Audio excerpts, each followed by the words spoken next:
Hey everyone, it's System Secrets here, and in today's video, we'll show you how to fix stuttering issues in your games and on your PC. This problem can occur even if you have a high-end PC.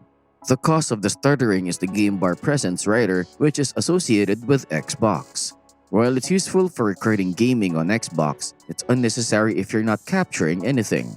Moreover, it can consume your bandwidth, CPU, and memory, and sometimes it generates error messages and launches itself when you open a game.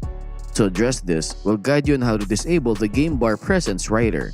The solution works for both Windows 10 and 11. Now, let's dive into the video. To begin, go to your Windows boot drive by opening this PC and navigating to the Windows drive. Inside the Windows folder, find the System32 folder.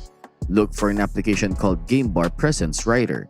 To locate it quickly, click on any folder, type G, and scroll down until you find it.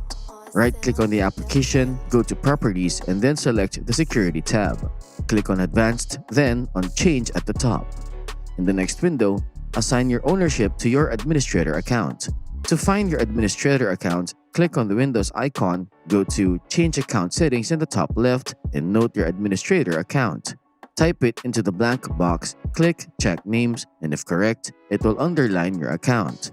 Click OK. Afterward, click Apply, then OK. Now, go back to the Advanced options, click on Change Permissions, and then on Add. Select a principal, type your administrator account again, click Check Names, and then OK. Check the box for full control and click OK. This grants you full access to the application. Rename the application as desired and click Apply, then OK, confirm the changes. Before proceeding, restore ownership to the trusted installer.